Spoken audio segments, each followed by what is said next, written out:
नमस्कार, मैं हूं हरिशंकर व्यास। सेंट्रल हॉल में आपका स्वागत है। आसाराम, मोहन भागवत, अभिजीत मुखर्जी, शशि थरूर, शरद यादव आदि ने बलात्कार मामले के संदर्भ में जो कहा वह इनके मन की बात थी। जो सोचते थे वह कहा, पर इन्हें लेने के देने पड़े। आलोचना हुई कि इन्होंने ऐसा क्यों कहा। यह सवाल देश और समाज के कई संकटों को लिए हुए है। एक संकट नई पीढ़ी बनाम पुरानी पीढ़ी का है, आधुनिकता बनाम परंपरा का है, समाज और धर्म की व्यवस्थाओं का है। यह साफ जाहिर हुआ है कि अपना हिंदू धर्म और समाज वक्त की मार के आगे बेसुध है। दुनिया कहाँ जा रही है, नई पीढ़ी कहाँ जा रही है, क्या सोच रही है और उस अनुसार हमारा क्या व्यवहार हो, इसका कहीं भी कोई ख्याल नहीं है। धर्म, परिवार, संस्कार और नर नारी रिश्तों के सवालों पर धूल में लठ चलते हैं। कोई भारत और इंडिया का फर्क करता है, तो कोई अति नारीवादी चाहता है, तो कोई गांधी की अहिंसा और भक्ति में शक्ति की बात करता है। नेता हो, साधु हो या हिंदू धर्म का मठाधिकारी या टीवी चैनल का एंकर, सब धूल में लठ चलाते हैं। ऐसा इसलिए है क्योंकि आज समाज और धर्म बिना लीडरशिप के है। सरकार और कानून से बराबरी व समानता आदि के चाहे जितने फरमान निकले, असल गढ़ाई या कि संस्कार तो धर्म, समाज और परिवार से ही संभव है। यूरोप हो या जापान, इनकी अपनी अपनी जीवन शैली है। यह धर्म, इतिहास, विरासत की आग में तपकर बनी है, लेकिन अपने यहाँ गुलामी में सब बेतरतीब रहा। सचमुच आज भी अपने समाज, अपने धर्म, अपने संस्कारों पर विचार का एक भी बौद्धिक प्रतिष्ठान नहीं है जो ये विचार सके कि कैसे निरंतरता के बीच परिवर्तन हो। यह हिंदू समाज और धर्म का आज बहुत बड़ा संकट है। आज इस पर चर्चा है, मगर उससे पहले सुर्खियां और राजकाज है। लेकिन सबसे पहले देखें ताजा गपशप।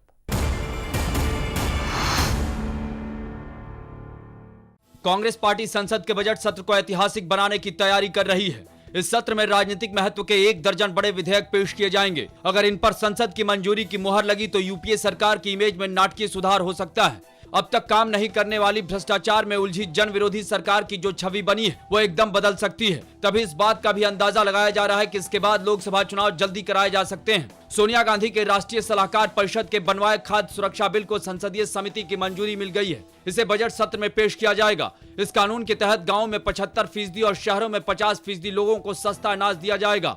इस पर केंद्र सरकार 1,30,000 करोड़ रुपए साल में खर्च करने वाली है। यह अब तक की सबसे महत्वाकांक्षी योजना है, मनरेगा से भी बड़ी। संसद के इसी सत्र में भूमि अधिग्रहण का बिल भी आएगा। इसे भी सोनिया गांधी और राहुल गांधी की सलाह के हिसाब से बनाया गया है। राज्यसभा की प्रवर समिति ने लोकपाल बिल का मसौदा सौंप दिया है। इस बिल को बजट सत्र में कानून में तब्दील किया जा सकता है। इसके अलावा कहा जा रहा है कि कांग्रेस पार्टी महिला आरक्षण बिल को भी पेश करने की तैयारी कर रही है। यह बिल कांग्रेस के लिए असली गेम चेंजर साबित हो सकता है। इसके अलावा वित्त मंत्री पी चिदम्बरम आर्थिक महत्व के कई बिल पेश करने वाले हैं, जिसमें बैंकिंग, पेंशन आदि के बिल शामिल हैं। जजों की जवाबदेही का बिल भी संसद के इसी सत्र में पेश होगा।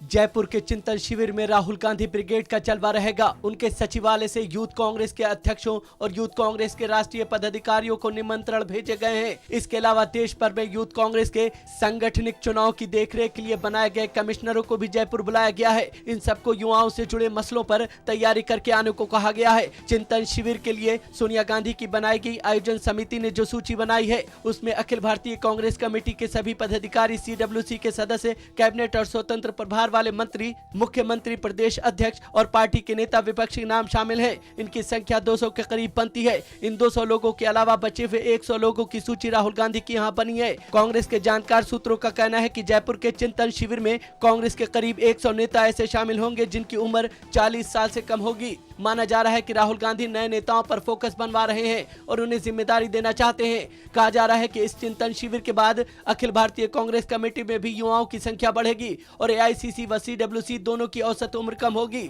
संगठन में फेरबदल से पहले राहुल गांधी युवा नेताओं को संगठन और नीतिगत दोनों मामलों में प्रशिक्षण के लिए जयपुर बुला रहे हैं।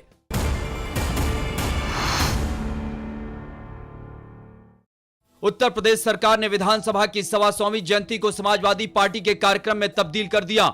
मकसद था नेताजी मुलायम सिंह यादव की इमेज को अखिल भारतीय बनाने का और समाजवादी पार्टी को तीसरे मोर्चे की धुरी बनाने का। इसके राजनीतिक इस्तेमाल के लिए ही सपा ने उत्तर प्रदेश और उत्तराखंड के पूर्व मुख्यमंत्री नारायण दत्त तिवारी को मुख्य अतिथि बनाया और उन्हें पूरा सम्मान दिया। राज्य सरकार ने एनडी तिवारी के लिए लखनऊ में पूरी साज सज्जा वाला एक बंगला भी दिया हुआ है और मुख्यमंत्री के तरह की सुरक्षा व्यवस्था दी है। बहरहाल मौका विधानसभा की 125वीं जयंती का था, लेकिन राज्य सरकार ने प्रदेश के विधानसभा अध्यक्षों को बुलाकर सम्मानित करने पर जोर नहीं दिया। उत्तर प्रदेश विधानसभा के अध्यक्ष रहे केसरीनाथ त्रिपाठी, सुखदेव राजभर, चौधरी सुखराम आदि कार्यक्रम में नहीं पहुंचे, लेकिन इसमें गुजरात, आंध्र प्रदेश, बिहार, कर्नाटक, हरियाणा, जम्मू कश्मीर आदि राज्यों के विधानसभा अध्यक्षों को बुलाकर सम्मानित किया गया और उनका भाषण कराया गया। उत्तर प्रदेश के पूर्व मुख्यमंत्रियों में नारायण दत्त तिवारी के अलावा सिर्फ मुलायम सिंह और राजनाथ सिंह थे, लेकिन राजनाथ सिंह को भी मंच पर मुलायम सिंह के साथ नहीं बैठाया गया।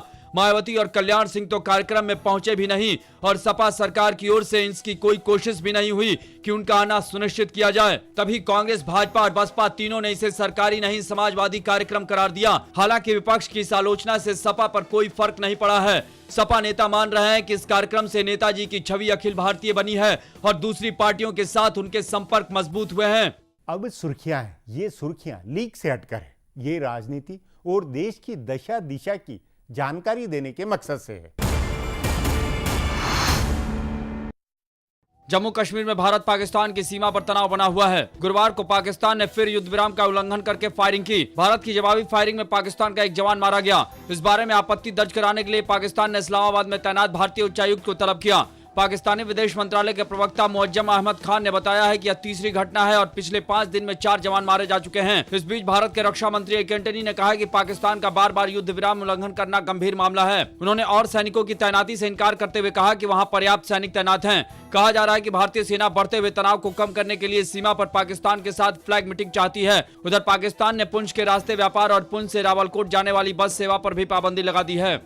चुनाव आयोग ने त्रिपुरा, मेघालय और नागालैंड में विधानसभा चुनाव की तारीख घोषित कर दी है। त्रिपुरा में 14 फरवरी को, जबकि मेघालय और नागालैंड में 23 फरवरी को विधानसभा चुनाव कराए जाएंगे। इन तीनों राज्यों में मतों की गिनती 28 फरवरी को कराए जाएंगे।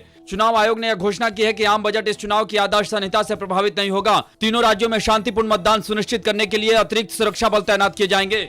गांधीनगर में आज देश के तमाम दिग्गज उद्योगपतियों और दुनिया भर की वित्तीय संस्थाओं के प्रमुखों की मौजूदगी में वाइब्रेंट गुजरात सम्मेलन शुरू हुआ। रिलायंस इंडस्ट्रीज के प्रमुख मुकेश अंबानी ने मुख्यमंत्री नरेंद्र मोदी की तारीफ करते हुए कहा कि नरेंद्र भाई के रूप में हमारे पास एक ग्रैंड विजन वाला नेता है। उनके छोटे भाई अनिल अंबानी ने एक कदम आगे बढ़कर कहा कि नरेंद्र भाई राजाओं के राजा हैं। अनिल अंबानी ने यह भी कहा कि नरेंद्र मोदी के पास अपने मकसद और अपने नजरिए के प्रति अर्जुन की तरह स्पष्टता है। रतन टाटा आदि गोदरेज, अडानी समूह के प्रमुख सहित देश के तमाम बड़े उद्योगपति इस सम्मेलन में मौजूद थे। देश की सर्वोच्च अदालत ने दिल्ली सरकार और पुलिस की व्यवस्था पर बड़ी तल्ख टिप्पणी की है। अदालत ने कहा है कि दिल्ली में कोई सुरक्षा नहीं है। सुप्रीम कोर्ट ने कहा कि अदालत दिल्ली में महिलाओं के सम्मान के साथ जीवन जीने को लेकर चिंतित है। अदालत ने ट्रैफिक नियम और मोटर व्हीकल एक्ट का उल्लंघन करने वाले चार्टर्ड बसों के लाइसेंस रद्द करने के एक मामले की सुनवाई करते हुए यह टिप्पणी की।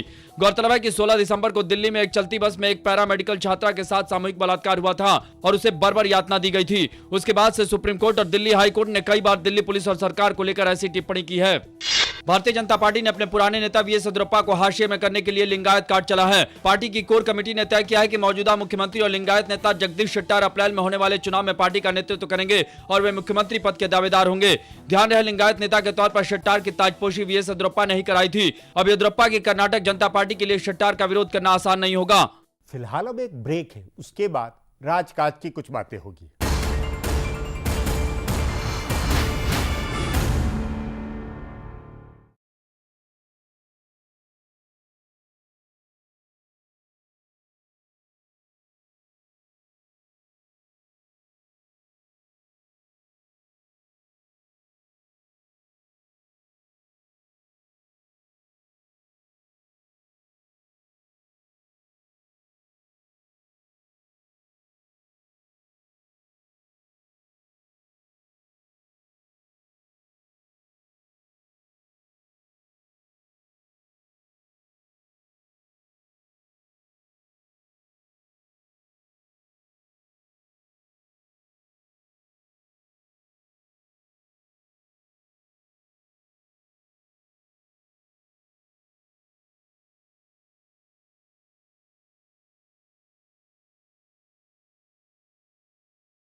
ब्रेक के बाद आपका स्वागत है। हाशिए में इधर उधर कई खबरें दबी हुई होती है, इनका राजनीतिक अर्थ भी होता है। उन्हीं में से अब पेश है राजकाज की कुछ बातें। जयपुर में होने वाले कांग्रेस के चिंतन शिविर में गुजरात के मुख्यमंत्री नरेंद्र मोदी पर भी चर्चा होगी। कांग्रेस के जानकार सूत्रों का कहना है कि पार्टी की ओर से जो आधिकारिक एजेंडा बनाया जा रहा है उसमें हो सकता है कि नरेंद्र मोदी का नाम नहीं शामिल किया जाए, लेकिन खुली चर्चा के सत्रों में यह मुद्दा उठेगा। ऐसा इसलिए माना जा रहा है क्योंकि इस साल होने वाले विधानसभा चुनाव में 5 राज्यों में कांग्रेस का सीधा मुकाबला भाजपा के साथ होने वाला है। इन चुनाव में नरेंद्र मोदी स्टार प्रचारक हो सकते हैं। कर्नाटक में उनके चलते येदियुरप्पा वापस भाजपा के साथ जुड़ सकते हैं, तो राजस्थान और मध्य प्रदेश दोनों गुजरात के पड़ोसी राज्य हैं, इसलिए इन राज्यों पर मोदी का असर होगा। वैसे भी भाजपा की राष्ट्रीय राजनीति में नरेंद्र मोदी की भूमिका बढ़ने वाली है। इस बात पर भी चर्चा हो सकती है कि अगर नरेंद्र मोदी भाजपा की ओर से लोकसभा चुनाव की कमान संभालते हैं तो कांग्रेस को क्या रणनीति बनानी है। कांग्रेस को यह अहम फैसला करना है कि वह मोदी की कट्टर हिंदूवादी होने की छवि को अटैक करेगी या नहीं, क्योंकि कई नेताओं का मानना है कि मोदी की हिंदूवादी छवि पर अटैक भाजपा को फायदा पहुंचा सकता है। केंद्र की यूपीए सरकार ने अल्पसंख्यक मतदाताओं को फोकस करके अपनी योजनाओं की रूपरेखा बनानी शुरू कर दी है। अल्पसंख्यक मामलों का मंत्रालय संभालने के बाद के रहमान खान ने जोर शोर से यह पहल की है। उन्होंने वित्त मंत्रालय और रिजर्व बैंक के साथ मिलकर इस्लामी बैंकिंग सिस्टम को लागू करने की योजना बनाई है। सरकार मुस्लिम समुदाय को बिना ब्याज के कर्ज देने का सिस्टम लागू करेगी। इस्लामी धार्मिक कानूनों के मुताबिक मुस्लिम ब्याज पर पैसे का लेन देन नहीं कर सकते हैं। इसे देखते हुए दुनिया के कई विकसित देशों ने इस्लामी बैंकिंग शुरू की है। अमेरिका, ब्रिटेन जैसे देशों में अरसे से यह योजना लागू है। पिछले साल अल्पसंख्यक आयोग के प्रमुख वजाहत हबीबुल्लाह ने इसकी पहल की थी, लेकिन रहमान खान के मंत्री बनने और रघुराम राजन के वित्त मंत्रालय में सलाहकार बनने के बाद से यह प्रक्रिया तेज हुई है।